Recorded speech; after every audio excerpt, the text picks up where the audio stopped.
What do you see? What do you see? What do you see? Jealousy, camaraderie, frustration, passion, loneliness, acceptance, and pride are just some of the feelings that form the human experience. Our interactions with the world and those around us create our outward realities, oftentimes clashing with our inner perception of ourselves. Without a do-over button, we all proceed headlong as life comes at us fast. The innate struggle of fighting the anxiety of the unknown future showcases our vulnerabilities, revealing the underlying humanity. Ping Pong the Animation is, well, as it sounds, an anime about ping pong. I know most people don't have any interest in the sport beyond it being a casual time pass. The idea of a show that delves into a group of high school students revolving their lives around such an activity may not seem interesting to most viewers. Even for sports fans, ping pong as a competitive sport may not be compelling, overlooking the show entirely.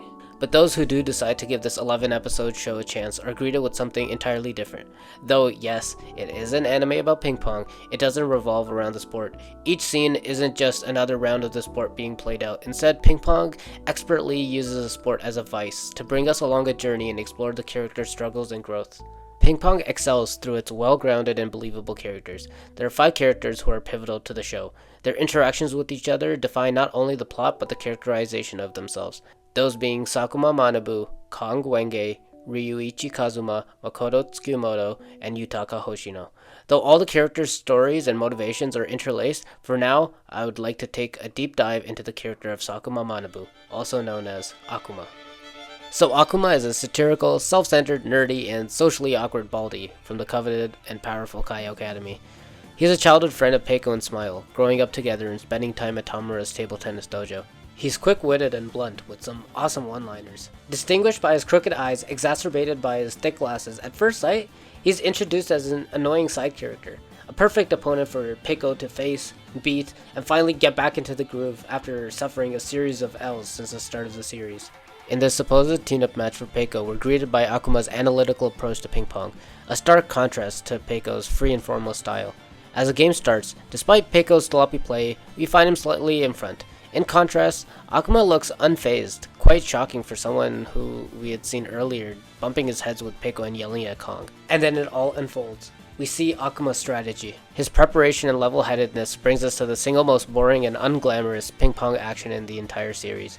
Standing behind, lobbing the ball, and capitalizing on Peiko's aggression and sloppy play, he brings play to a crawl. I physically felt tired watching a single round. Nothing but lobs. Literally 11 consecutive lobs. But that's the point. At the end of the day, it's about the winners. The rest of the match is just a formality as Peiko, sloppy and exhausted, continues to make mistakes, digging his own grave. Sakuma, someone who grew up in the looming shadow of Peiko, finally reached his goal, beating the invincible. Wait a sec, where's Kazuma? From the outside, Sakuma seems to fit right in at Kaiyo, shimmering bald head and all. But it's not that he fits in, but does everything in his being to meet the towering expectations. He plays the role quite convincingly to onlookers, but with a deeper look, it's seemingly obvious that it isn't so, with the one most aware of this fact being Sakuma himself. After winning this monumental match for himself and reaching the top 4 of the tournament, Sakuma is seemingly insecure in his ability and feels impending doom. Not only is he anxious, he feels a severe burden to get better and remain amongst his peers, playing the part and trying his best to fit in and become like Dragon, his role model. Sakuma's imposter syndrome isn't without warrant. Throughout the tournament, we're made aware that Kaiyo Academy isn't the powerful juggernaut that they once were. Throughout the tournament, we see Dragon wanting to recruit strong players, with his main focus being Smile, Sakuma's childhood friend. Each time Dragon tries to recruit Smile at the tournament, despite trying his best, we can see the face Sakuma makes each time. A visceral yet non-voluntary reaction. Sakuma can sense his impending doom. He's the next on the chopping block. Least I'm not an anchor dragging down my team! Just like Usopp in Water 7, with the fear of being replaced, being used until you are deemed unuseful and thrown away like a broken tool. Sakuma's feeling of not having any true support and the reality of his own weakness permeates his psyche.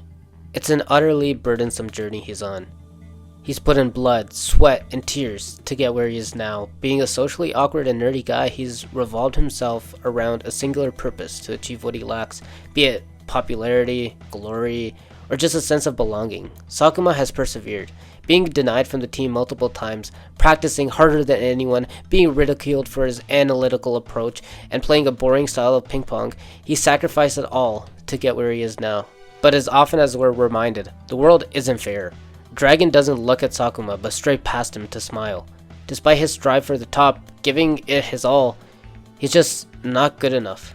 You can bring this up to Sakuma being a jealous individual. We see this in his match against Peiko. He yaps about how he dreamt of the day he would finally beat him. Peiko was his antithesis. Charismatic, naturally talented, and above all else, he was simply better. The shadow he cast was motivation enough for Sakuma to work towards cutting down Peiko from the peak he stood on so effortlessly. But the deal with Smile is multifaceted and more nuanced. In tandem with his insecurities, this isn't pure jealousy, but a very specific pain. The pain of being surpassed by someone who is much inferior to you. He's dumb, Peiko.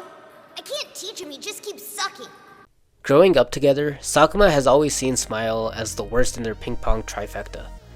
He was someone weird and stupid and just tagged along, yet here he was, that very boy who kept sucking, has caught the eye of his role model. If Dragon were instead targeting Peiko, though it meant the same doom for Sakuma's spot, that wouldn't have been as triggering. Peiko, him taking the spot wouldn't have altered Sakuma's reality. It was only natural. He would just need to plant his feet, grit his teeth, and eat that horse, continuing on with trying to get better.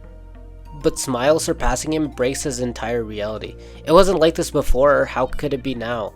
Was all his training for nothing? He's already worried about looking up at those in front of him, but now he's got to look at those behind him as well. The final nail in the coffin comes when Dragon attempts to recruit Smile in a press conference at the World Championships, exclaiming that Kaio needs him if they wish to stay at the top. Struggling with the anxiety, Sakuma takes a drastic stride to gain clarity. Without reporting to dispatch, like a Ronin samurai, Sakuma trudges towards Katase High to face Smile. He knows his actions have dire consequences. He will be expelled for sure, but he's not scared of the firing squad. We need to do something about Sakuma's spot. Sakuma begins the match, but just as fast as it started, it nears its conclusion. Sakuma gets precisely and systematically dismantled. If it wasn't evident before, the gap between their abilities begins to solidify, and calling this a gap would be a disservice. The skill difference is just too huge. Where did I go wrong? At the depths of despair, we start to see Sakuma's outward bravado begin to crumble. Doubt starts forming cracks in his outer layer until his fragility and insecurities are out on display. I'm hoping you got your mom's eyes instead of bad ones like mine. Sakuma didn't ask for these eyes. Why does it have to be so unfair? What do you see? What do you see? What do you see? Since his childhood, this is such a common phrase he's heard. What do you see? Such an innocuous question to us, yet he's always been asked this question. What do you see? Questioning the very essence of the reality he perceives. At the peak of his embarrassment and frustration, this question still has a grasp on his life. Now, what is his reality? Everything he's known is breaking down. How can this be? Why do you get to be the one, Smile? It's not fair, is it? Sakuma interrupts the beatdown in pure frustration. He continues on about how he worked so hard, harder than Smile ever will. Was all that he sacrificed for nothing? So why? Because you don't have a natural talent for table tennis, Akuma. Just wow. If you thought words couldn't kill, Exhibit A. Smile didn't pull the trigger, but had given Sakuma the gun instead, to say, so blunt, so exact, and so uncomplicated. This was reality. Sakuma, left speechless, stood there unable to proceed, just processing. But he can't just stay there forever, and as he's walking back, Sakuma bumps into a rando on the street. Hey, why don't you look where you're going, you... What is the point of looking? You'll just end up questioning your own reality. We then proceed to see one of the most cathartic crash outs ever. Beating up the man on the street leads to Sakuma being suspended from school and being expelled from what he had formed his whole identity around, bald head and all, the Kaio Academy Ping Pong Club. Harshness comes in a varying level of degree. What Sakuma faced is quite possibly the harshest level of harshness. Despite everything he put in, he was not worthy of what he dreamed of because of factors outside of his control. Genetic limitations, dictating the division of the haves with the have-nots. Our genetics is a factor that we can't control, but worse than that, it's something that we can't change or even ignore. They follow us in every aspect of our existence and are ultimately a deciding characteristic in our definition. The circumstances of our birth is what ultimately leads to division, be it racism, classism, or ability. Sakuma, an individual journeying through adolescence, a time when our perception changes as we struggle to deal with the roadblocks thrown at us. Finding a place to belong, finding your own identity is tough on its own, but genetic limitations like a ticking time bomb, a roadblock that he knew he would have faced, has finally stopped him dead in his tracks. After his crash out, Sakuma takes some time off. On Christmas Eve, as we see others celebrating with family and friends, we find the socially awkward Sakuma, having lost those who he fit in with, working away at a construction job, perhaps busying himself to escape his reality. We see him taking a break from the game. Not all birds were meant to fly. A common motif in the story, the flight of a bird. Though this can come across as self-deprecating, we can see Sakuma has come to accept his predicament. He's grown, quite literally seen from his head, away from the Kai Academy he once formed his identity around. As a once broken man, Sakuma talks to an even more broken man in Peiko about the talent that Peiko possesses. From a position of perpetual jealousy, Sakuma presses Peiko, telling Peiko, "Come back to the game." You can argue this is a selfish demand, making someone else shoulder his dreams, but Sakuma would have given anything to switch himself with Peiko. But this is reality. It isn't that easy. Admitting his limitations and genuinely finding happiness in someone else's happiness. Who are you anymore? Just like Sakuma distanced himself from the game to gain a new perspective, we the audience also take a distance from Sakuma, not seeing him for a while. At the final tournament, we see this new Sakuma with his girlfriend, with the most annoying voice I've ever heard, but nonetheless, he goes to the bathroom and confronts Dragon. Separated by the wall of the stall door, Who do you play table tennis for? the final piece of clarity for Sakuma, but this is not only for him. This is a question, a seed planted in Dragon to ponder in his own story arc. Though we won't get into the details about Dragon in this video, Sakuma, in turn, with his bird's eye view, helps an old pal, one who is literally and figuratively walled in. Gonna cry a bit. I never staked my life on table tennis. I don't have aspirations to become an elite athlete. I don't see myself as Sakuma, but I see a part of me in him.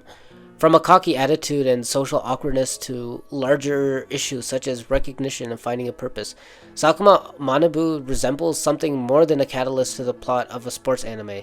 He resembles something human, flawed but with integrity, fragile but with objectivity, something so raw, so exposed. The faults in Manabu, his jealousy and regrets are something we can relate to. As we deal with the uncertainty of the future, we may try to cling on to any semblance of structure and stability, even if it may hurt us in the long run.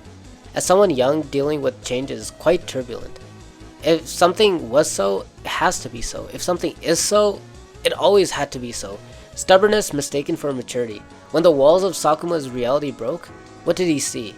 Taking yourself out of the situation, or being kicked out in this case, and taking time and reflecting is true maturity. Change is inevitable. No one is born knowing what will happen next.